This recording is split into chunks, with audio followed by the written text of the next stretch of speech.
You're watching Ladies in the Locker Room. We'll be right back. Every Monday night at 7 p.m. for a live taping of our show at the Hudson Grill, located at 6317 Roswell Road in Sandy Springs, Georgia. The Hudson Grill is the best place in town to watch your team get down for sports, food, spirits, and fun. The Hudson Grill. You can follow the Ladies in the Locker Room on Twitter at LadiesLock1.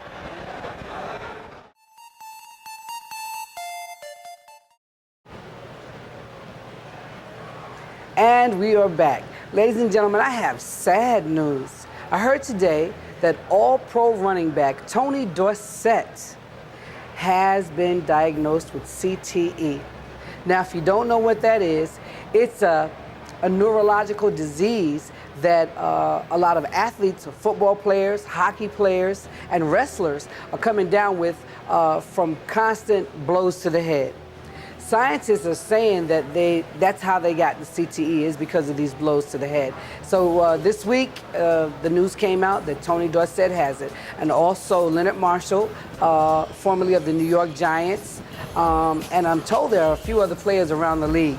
Now, I know for a fact a few years ago, Harry Carson, also formerly of the New York Giants, was one of the people who was heading up this lawsuit against the NFL, because as some of the players started to age, and not even really get old, just started to age, they started having memory losses and suffering from depression, thoughts of suicide, and then all of a sudden it became a question, could it be from some of the blows that they've taken in the game? So I guess it's been proven that yes, it is. The lawsuit was won by the players. $765 million is what the settlement was given to the players. Now, here's the problem with that. Sounds like a lot of money to you and I. However, how will they split this money up? How are the players going to be able to use it for their future? These guys are not really old right now. Tony Dorsett is only 59. So when he gets 69, 10 years from now, he may be in pretty bad shape. He may and he may not be, but if he is that money going to be available to him then to help with his care for the rest of his life? And that's pretty much what the lawsuit is all about. The guys that come down with these illnesses because of the blows that they take. I remember watching a movie, the football player, in order to get out of the bed, he had to get up and crack his elbow and crack his legs, and it just looked real painful just for him to get out of the bed. Guys like that are going to need care for the rest of their lives. So that was the purpose of this lawsuit, so that there's money available and it's there so that when they need that care. Tony Dorsett played for the Dallas Cowboys for many years, and he ran for over 12,000 yards. He was an all-pro running back, Heisman Trophy winner. I mean, he was the man. There was one hit particularly, and even he remembers that hit. He remembers, he said, going off the field, and he had a concussion and everything, but he ended up back in the game. Nowadays, if they think you have a concussion, no more coming back into the game, just because of CTE and sicknesses and athletes who have sicknesses due to too many blows and too many concussions during the game. I'm glad that they've come up with that rule. As much as I love the game, I hate to see anybody get hurt. And I hate finding out that people like Tony Dorsett and Leonard Marshall and some of the other guys are suffering from it. I wish them nothing but luck, and I'd also like to send them my prayers. I hope that somehow, someday, some way, we can keep the sport but not have injuries like that. And thank you, NFL, for making the penalty when somebody helmet to helmet, or if somebody hits a player in the head too hard, and making them come out of the game when they have these concussions. It's your girl, it's Hattie, and this is my Sports Quickie. Hey everybody, this is Rahmana. Welcome back to Ladies in the Locker Room, coming at you from Hudson Grill in Roswell, Georgia. This is my NBA Sports Quickie. Okay, we've had some surprises in this first 2 weeks of the season. The 76ers, the Philadelphia 76ers, oh my goodness, they are balling. Who knew? They just have come up out of oblivion. Michael Carter-Williams is leading that team. He got 22 points. They have beat the Miami Heat. They are contenders. Another surprise of the season, the Hawks. One name, Paul Millsap.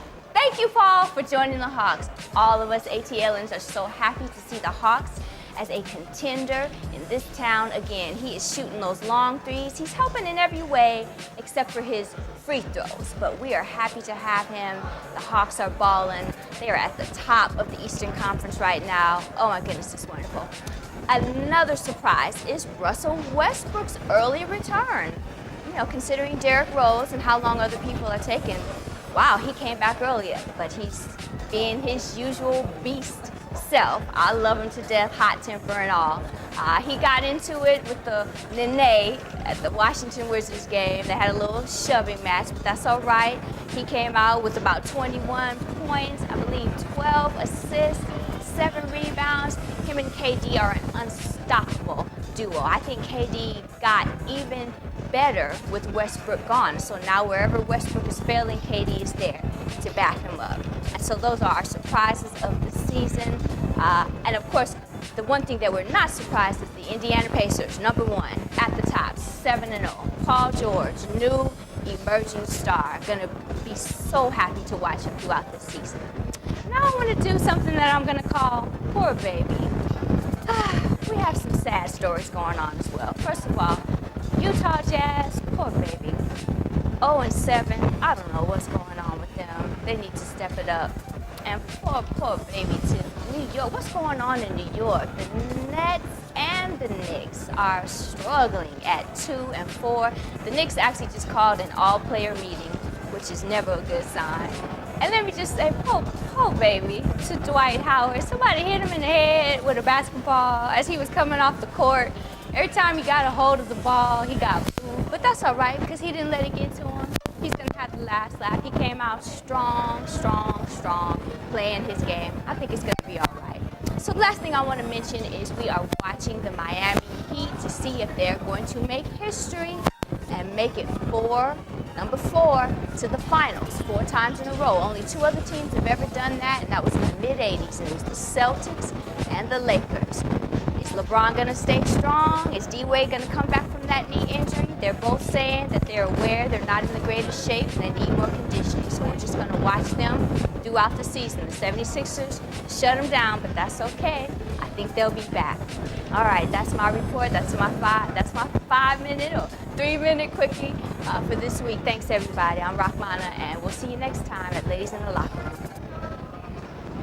We'll be right back with our special guest, Coach Neil Young. And we are back. Today we have a special guest, Coach Cornelius, or Neil. Coach Neil Young. Welcome to Ladies in the Locker Room. Appreciate you having me. Thanks for coming out. So, Coach, what kind of coach are you? Well, of course, I'm a local coach here in the Atlanta metro area. Essentially, I'm a youth coach. But also, in saying that, I'm also certified by the International Federation as a professional coach, which means in the jump events of track and field, I am able to coach professionals in the country. So, when you say you're able to coach professionals, that's just the individuals who are trying out for the Olympics? Yes, those individuals, which we term as emerging elite athletes. The elite athletes are those that you see at your Olympiad, the Usain Bolts, the Justin Gatlin's, Allison Felix, those type of athletes. Okay, all right. And let's just say, if not the Olympics, are these people able to compete for money? Yes. Track and field? Yes. Okay. Mainly here in the U.S., it's kind of slim to none. But once you get into the circuit overseas, where you have the Grand Prix within the IAF Diamond League Series, you do. Okay. I always wondered about that. I mean, if not the Olympics, what else was there, and how do they make money other than endorsements? Well, track and field, and that's the thing about track and field, is it's not like a closed circuit league like you have with the NFL or the Major League Baseballs or NBAs. With a track and field athlete has to have another job most of the time. You know, they might have a regular 9 to 5, and then they got to figure out when to train, either early in the morning or late at night, or try to get it in, as they say. Okay. All right. Now, does track and field get enough exposure as a sport? I would say yes and no. Yes, everybody knows that once that next Olympics comes around, Rio in 2016, that yeah, we're gonna have track and field. We're gonna see the fastest man or woman, or yes, we're gonna see that magnificent jumper. But I would say no, and the reason why is because everybody doesn't see the work behind it. That they're constantly training. It's still a cycle going on. It's not just okay. Every 4th year we're gonna have track and field. It's constant. It happens. Now, I appreciate your answer. My answer is almost similar to yours as far as yes and no. I think that in the Olympics, track and field is almost the biggest thing to me. Yeah. In the Olympics. Oh, yeah. And as far as all the other sports, track and field always seems to be the most important, the most talked about sport. Yes. Okay. All right. So how would you change the business of track and field? If there was some changes that needed to be made, how would you change? Well, ideally, and there's been a lot of studies, a lot of business analysis about the trickle down of the monies that we make in track and field, and if that actual money or funding gets to the actual athlete that needs it. And I would say we have to change that because with the U.S. with track and field, we have to fall under our Olympic Committee, the USOC. And those people are the ones that divvy up the shares of the monies that we do get to keep the sport running. And I think most of the time that's an unfair advantage because if you have these CEOs, CFOs, mainly the bulk of that share is withheld with them because of operation expenses. They make and the big business. money. Yeah, they get the big bucks regardless, or they're going to figure out how to keep the big bucks and then give the dollars and cents down. Wow. Well, like I said, you've answered one of my main questions. I always wondered if they were able to make money, and it seems like even if they can, they don't even get the bulk of it. So, what happened to the Atlanta's Olympic legacy? I don't think Atlanta as a community, and it's not just the dollars and cents or the sport of it, it's just the community hasn't bought into our legacy that we had the Olympics in '96, that we had all these world records. We actually trumped Athens in holding that Olympiad because I think that was the bicentennial for Athens that hosted. The thing about our Olympic legacy is that you don't know that the auditorium venue at Georgia Tech was for the Olympiad, or the torches like over I-75, and I don't think that's right. The Olympic rings that are part of Turner Field are probably going to be no more since there's the hot topic with the Braves moving to Cobb County. Well, you're right. You're right. And the thing about it is maybe that's a story that we need to do, or someone needs to do.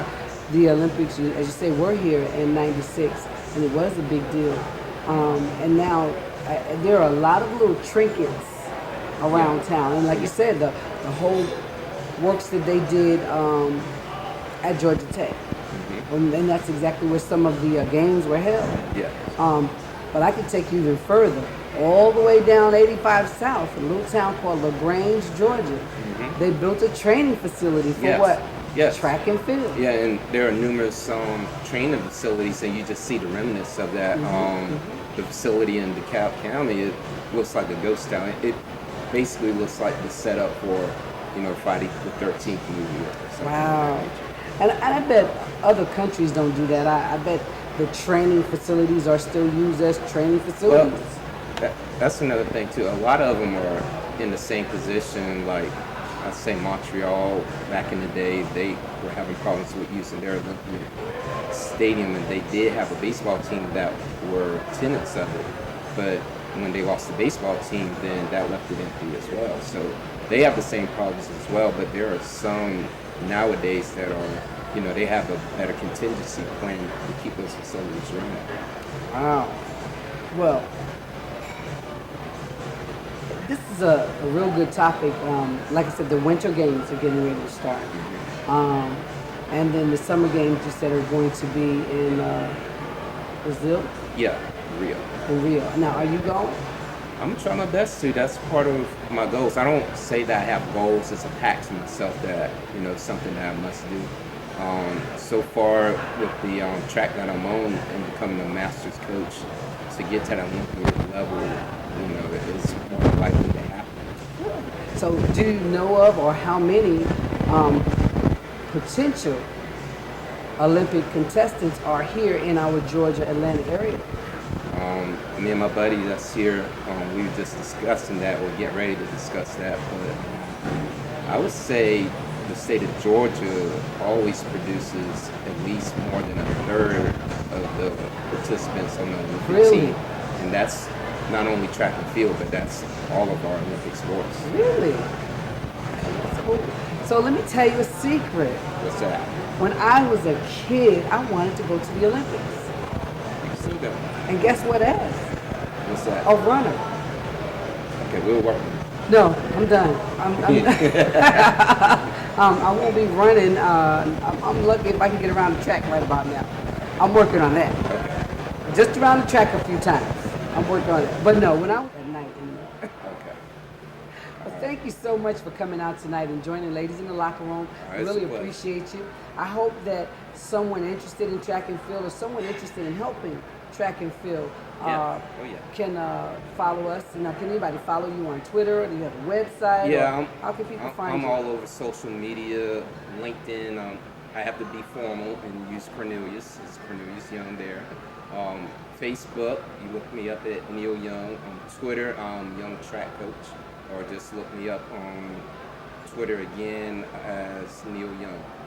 So if a parent has a child that's interested in, just say, even competing at a high school level, is that's something that you would do? Oh yeah, all day. Okay, very cool. Most of my elite athletes are high school age athletes. One, she is, I have a few that are at UGA right now, and that kind of pains me to say that because I'm a Clemson grad, but if I could get them somewhere, that's where I'm UGA? There or wherever. Okay. Well, Shay was supposed to be here tonight. Shay runs track and field for her high school. Shay, I'm going to have to introduce you to Coach over here so that hopefully he can help you out and you can get to Clemson. Shay would love to go out of town and go to college. So. Right, cool. But thank you so much for coming out, ladies and gentlemen. I appreciate it. Coach Neil Young. Thank you. You're welcome. Thank you for joining us. And today, ladies, our topic in discussion, say it ain't so, Sam. The Braves are moving to Cobb County. Talking about 285, 75. Oh my God. Ladies, what do you think about that? What are some of your thoughts? That's hardcore. It's hardcore.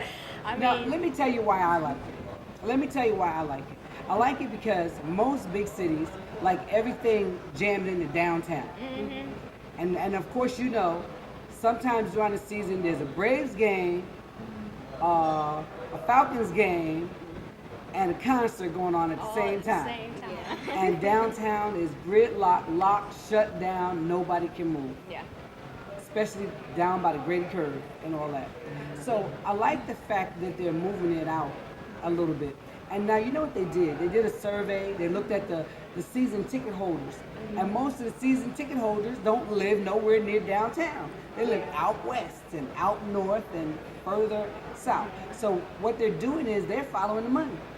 And I'm just not mad at them about that. Well, you're going to have a car. Now, Marta always crying broke, but I guarantee you something going to be headed up that way. They're going to find money to build going towards Cobb County. Well, the residents of Cobb County have tried very hard to prevent MARTA from coming out there. I'm sure we all know why. And MARTA ain't there. Yeah, so I guess they'll have a fight on their hands. No, trust me. If you build it, they will come. Yeah. That's the old saying. I think it's good for definitely freeing up the traffic. And then it'll probably wind up being good for having MARTA expand, the service. So they were saying in the article about it that the 3 reasons they wanted to move was inadequate parking, no access to MARTA, and not direct access to the interstate. So that's not true though. 85 is right there. You come out of the Braves Stadium and make a left and make a right, you on 85. However, trust me, they following the money. Yeah. Yeah. They looked and saw who the season ticket holders were, and most of them were from the North. Yeah, that is Exactly, true. and this will definitely take away from the city of Atlanta and their funds. So Atlanta is not too happy about that, County. They're not, but at the same time, if I was an owner, I wouldn't bother even messing with Atlanta either. Look at what the Falcons are going through. They have to fight the church, they have to fight the residents, they have to fight everybody trying to have a new arena. So they kept it quiet, but they've been having these discussions, and everybody's saying it's not final yet. They was out there taking pictures today. But if the It's final. but if the city of Atlanta really wanted it to stay there, they would have fought to kept it there. No, and no, would have no. supported. They don't want you to be think? there. They don't want to be there. I don't think they wanted the city of Atlanta to fight. To fight for it. No, Because because they didn't give the city of Atlanta a chance to fight for it. And then too, like I said, the city of Atlanta is already in a fight for the Falcon Stadium. Yeah. Who wants to say, okay, we next? Fight for us too. We've Yeah, already that's got true. the new dome, the new stadium Yeah. coming, so Yeah, I think no. it'll be good to have some Have stuff it expanded. in Spread a out. different location. I do too. I do as well. And of course you're right. Residences, someone's gonna complain Oh, up there yeah, about yeah, they traffic won't be happy. and people coming and all of that kind of stuff.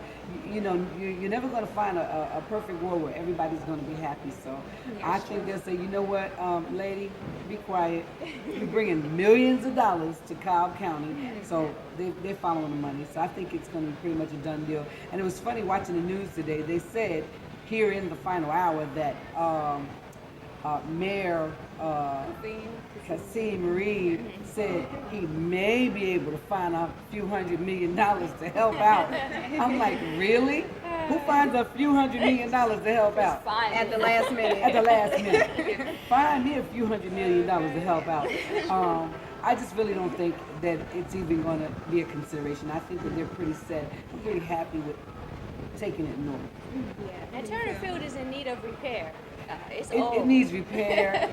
and you know, people out there crying because they just invested their hard-earned money in one of them little parking lots just to find out they got 2 good years. Yeah. And then that parking lot going to be gone. So yeah, it's coming in 2017. 17. Like I said, well, a couple good years. But see, here's the thing. The thing about Atlanta has had so much growth potential.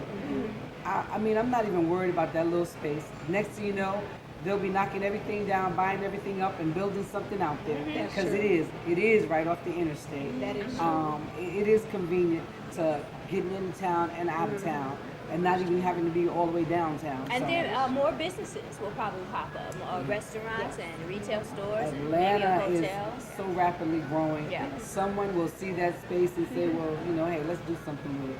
I don't think it's going to sit there once. Not for too long. No, I don't think so. Well, ladies and gentlemen, again, if you'd like to chime in on our conversation, you can hit us up on ladiesintheLockerRoom.com or ladiesintheLockerRoom@gmail.com. We'd like to hear from you. What are your thoughts? Do you think it's a good idea that the Falcons are getting a new stadium if they ever finish arguing over money and pay them churches what they want? And do you think it's a good idea that the Atlanta Braves are moving north? Tell us what you think.